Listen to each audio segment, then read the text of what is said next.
명리학이 천문학이라고 제가 맨날 얘기를 하는데, 우리가 이제 천지인 삼원이라고 하는 이 삼원 사상에서 우리가 이제 한글 창제할 때도 이 삼원 사상이 들어가 있는 거예요.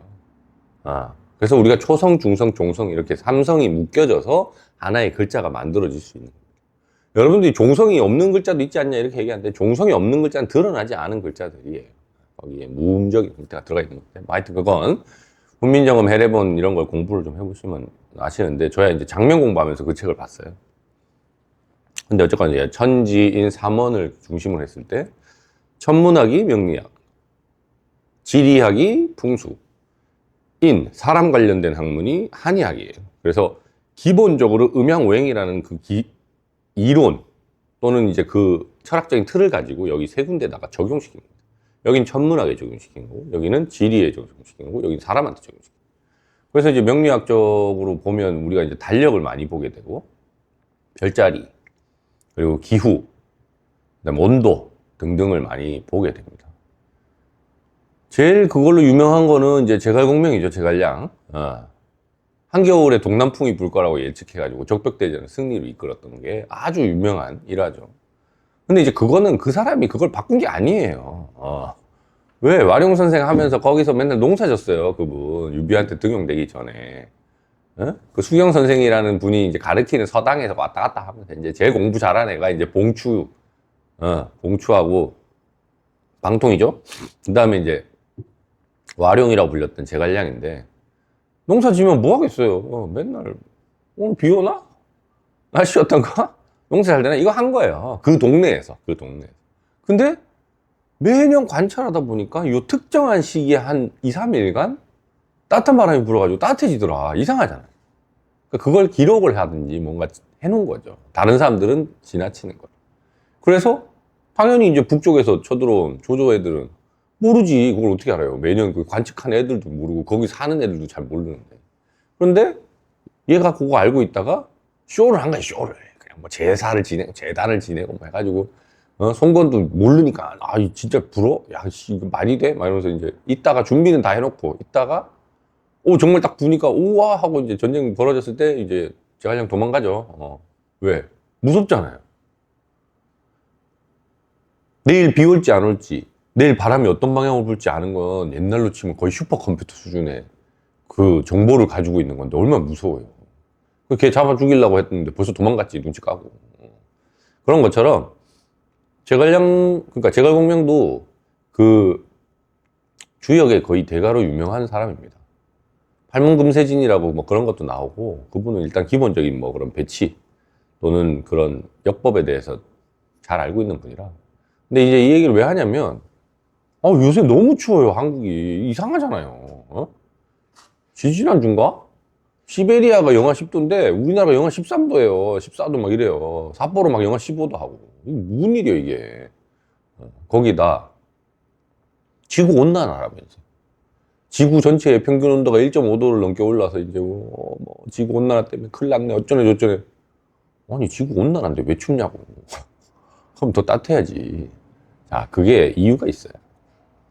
뭐냐면 지구온난화라고 하는 거는 전체적인 지구의 평균 온도예요.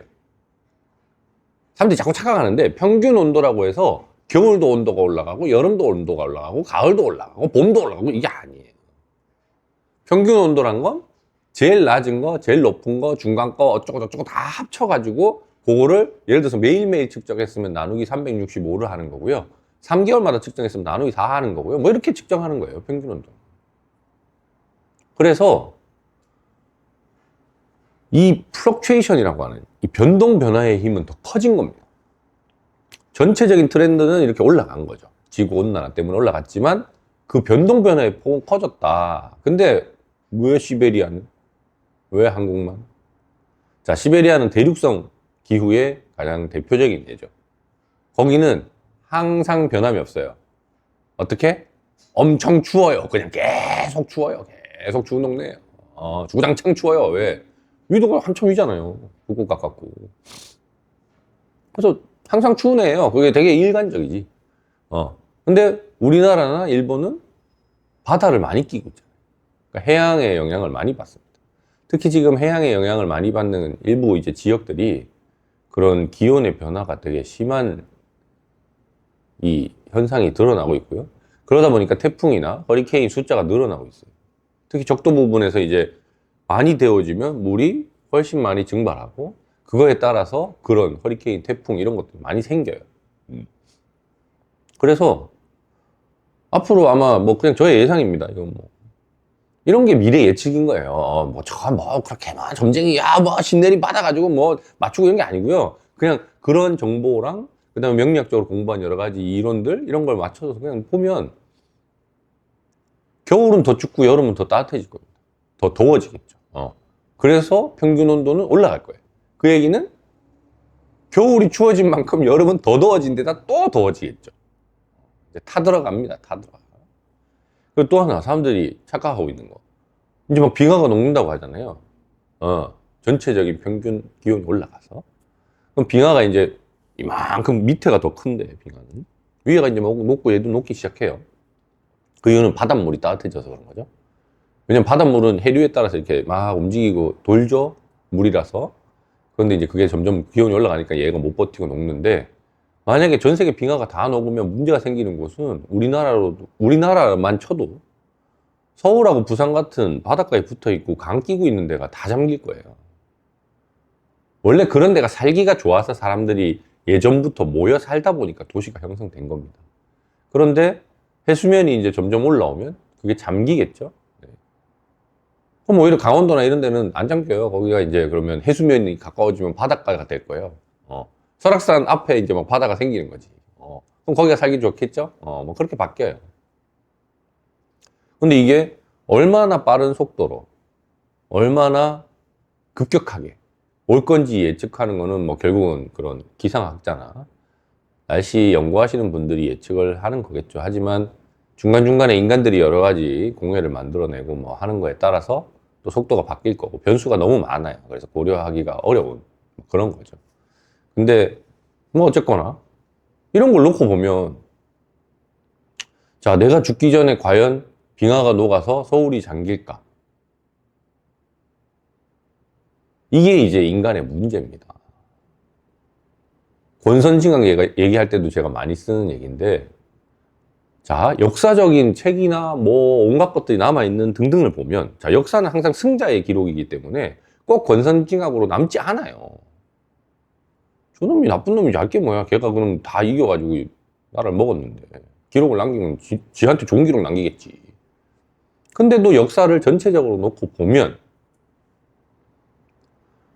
뭐 역사라고 해봐요. 근데 이제 문자 생기고 그 남긴 거 한 2000년, 3000년 밖에 안 돼요. 하여튼. 근데 그걸 놓고 보면 권선징악이란 건 있는 걸로 보입니다. 조선왕조 실록을 봐도 그렇고, 그 외에 중국의 역사서를 봐도 그렇고, 미국이나 뭐 유럽, 미국은 좀 짧아요. 유럽이나 이런 데를 놓고 보면 이루어지는 것처럼 보여요. 하지만 문제는 내가 그걸 볼 만큼 못 산다. 왜? 명리학에서는 120을 넘기기가 어렵다라고 봅니다. 공부를 해보면. 그러니까 두 갑자예요, 두 갑자. 60갑자 두 번 도는 거. 왜? 인간의 육체적인 한계나 뭐 여러 가지 시간적인 한계에 따라서 그 두 갑자를 넘기는 게 되게 어렵다라고 봐요. 그래서 만세력은 항상 200년치 가지고 보는 겁니다. 120년 사니까 두 갑자면, 그죠? 그러면 200년치 만세력이면 그 사람 앞뒤로 해가지고 같이 사는 동시대 인물들 전부 사주 볼 수 있잖아요. 그래서 200년치짜리가 맨날 도는 거예요. 왜 200년치짜리만 도는가? 이게 아니고. 있기는 수천 년짜리가 있어요. 있는데 사람들이 이걸 안 찾아보는 것 뿐이지. 그래서 내가 과연 죽기 전에 지구온난화로 인한 서울이 물에 잠기는 걸 볼 수 있을까? 그건 쉽지는 않겠죠. 하지만 내 자손, 내 손자는 볼 수도 있어요.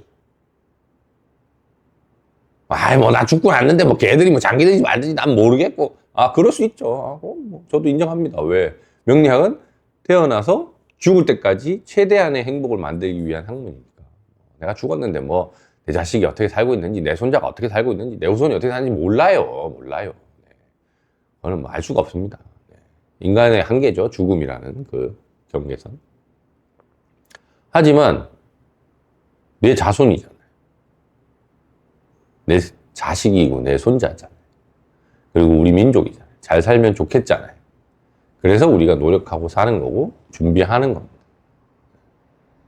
근데 뭐 더 급격하게 바뀔 수도 있어요. 갑자기 확 와가지고 바뀌면 뭐 또 거기에 적응해서 사는 게 인간입니다. 네. 누군가는 그래도 이사 안 가고 버티다가 잠겨서 죽을 거고요.